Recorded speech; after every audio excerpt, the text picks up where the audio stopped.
¿cómo están? Me da muchísimo gusto saludarlos y recibir en el estudio a Gregory Leroy.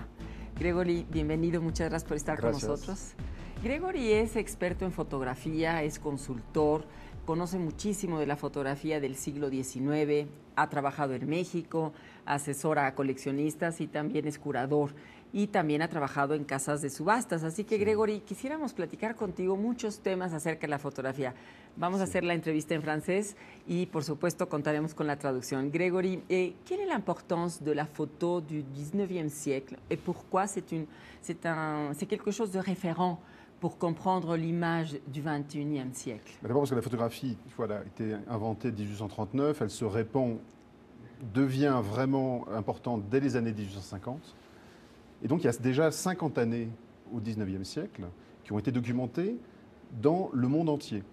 La photographie, elle a ce seuil de génial qu'elle a été inventée au même moment, ou plus ou moins au même moment, où les puissances européennes principalement étaient en pleine expansion coloniale. Oui. Donc la photographie, elle a accompagné cette expansion coloniale et elle a documenté le monde entier.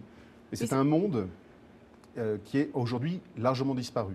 Oui, donc elle a une double valeur, une valeur artistique, oui, et une valeur documentaire très très importante. Oui, et quelle est l'importance alors de l'influence de la photographie française par rapport à l'histoire des pays d'Amérique latine? Parce qu'on a des Cyril Charnay, on a Briquet, on a plusieurs photographes qui sont venus dans nos pays et qui ont témoigné de la puissance du développement de la société, de la vie culturelle, des traditions, mais aussi du patrimoine.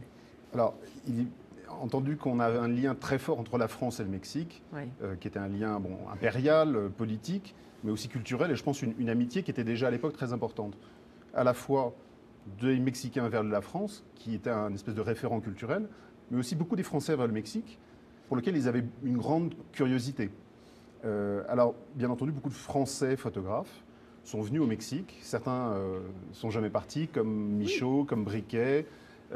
D'autres sont venus pour des périodes plus ou moins longues, Aubert, Charnay, Modotti, Weston. Tout ça, ce sont des Européens qui ont puisé dans le Mexique des sources d'inspiration et qui ont rapporté une œuvre qui est très très importante à la fois pour l'histoire de la photographie, bien entendu pour l'histoire de la photographie au Mexique et pour les Mexicains eux-mêmes. Oui, mais ce coup de foudre, si on peut le dire comme ça a été aussi le début des mouvements de l'histoire de l'art, parce que, par exemple, le travail qui ont fait Tina Modotti et Edward Weston, par exemple, ici au Mexique, le rapport, l'amitié avec Diego Rivera, Frida Kahlo, des artistes, etc., on fait partie du développement de l'histoire de l'art. Qu'est-ce que ça veut dire par rapport à la photographie? Parce que c'est le témoignage de cette amitié-là. Je pense que, tu sais, au début du XXe siècle, la photographie, elle reprend sa place dans le mouvement général de l'art. Avant, les photographes, c'est quand même souvent des gens qui ne sont que photographes, qui se voient entre eux, qui élaborent leur grammaire. C'est vrai que c'est un art nouveau, donc il faut déjà comprendre ce que c'est que la photographie et apprendre à se servir de ce nouveau médium. Quand la photographie est assurée de sa place et de son importance, elle redevient un art comme les autres. Et donc, à ce moment-là, il y a beaucoup d'échanges. Man Ray, par exemple, qui, pour moi, un des plus grands photographes du XXe siècle, ce n'est pas qu'un photographe, c'est aussi un peintre, c'est un sculpteur. Oui. Tu vois, le surréalisme, c'est un art qui est à la fois de la littérature, de la peinture, de la photographie. La photographie, finalement, elle reprend sa place, elle redevient une des branches, une des modalités possibles de l'art. L'apportation et l'influence du regard féminin par rapport au regard masculin, quelle est la différence et quelle est la complémentarité, si on peut parler de ça? Écoute, moi, j'ai jamais pu deviner qu'une photographie était faite par un homme ou par une femme. Je ne pense pas qu'il y ait un regard spécifiquement masculin, je ne pense pas qu'il y ait un regard spécifiquement féminin. En revanche, il y a des sensibilités qui sont nourries l'un et l'autre, tu vois. Mais là, on parle plutôt d'individualité. Tina Modotti, Weston, il est évident que ensemble, et vraiment ensemble, puisque Weston vient au Mexique, comme tu le sais, pour suivre Tina Modotti, et c'est sa maîtresse, il quitte sa femme, il quitte sa famille, et finalement, en arrivant au Mexique, bouleversement familial, mais aussi bouleversement culturel. Il arrive dans un pays qui est en pleine, tu sais ce qu'on appelait la Renaissance mexicaine, ça le nourrit et ça le change radicalement. Alors, quelle est la part du Mexique, quelle est la part de Tina Modotti? Je pense que tout ça, c'est imbriqué pour créer une vision nouvelle chez Weston. Alors, moi, par exemple, je vais devenir collectionniste de photos. En quoi je dois penser? Comment je dois savoir qu'est-ce qu'il faut acheter, qu'est-ce qu'il ne faut pas acheter, quels sont les tirages qui sont les bons, à quel prix il faut acheter, où, comment, me renseigner.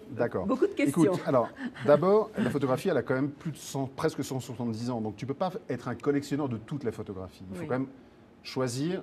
Tu peux choisir le 19e siècle, le 20e siècle, les choses très contemporaines, une période qui te fait plus ou moins plaisir.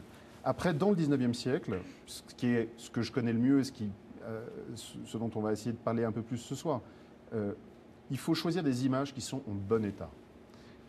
La photographie du 19e siècle, comme tu le sais, c'est principalement des tirages albuminés. L'albumine, c'est du blanc d'œuf, tout simplement. C'est une matière organique et notamment dans les climats tropicaux, qui est un peu le cas du Mexique, ça s'abîme extrêmement facilement.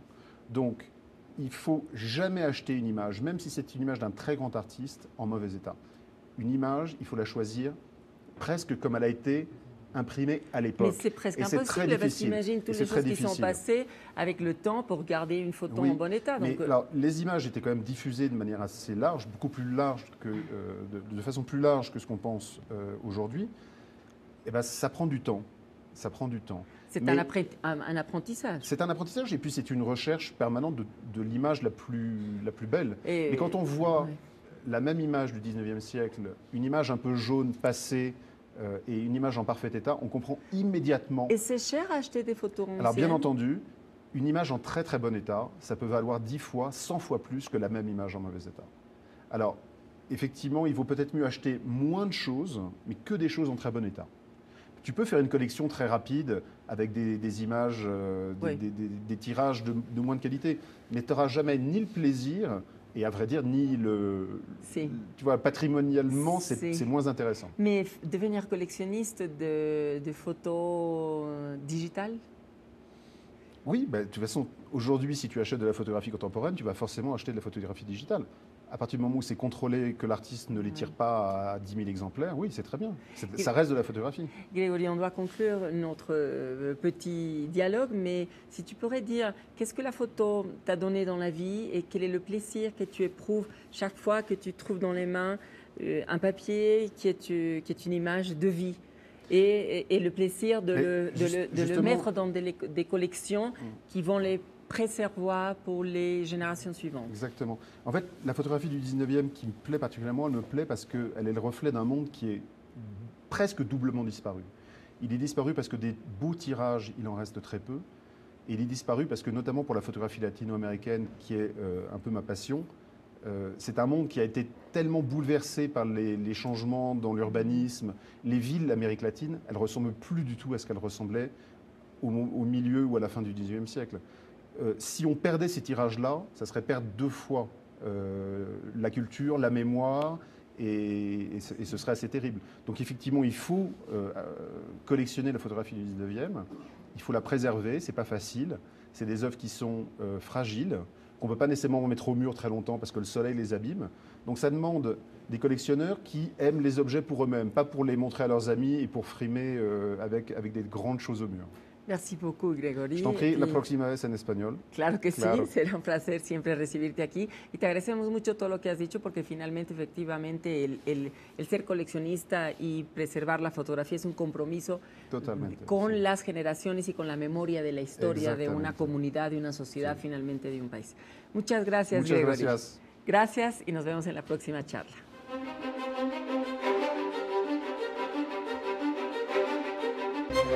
Thank you.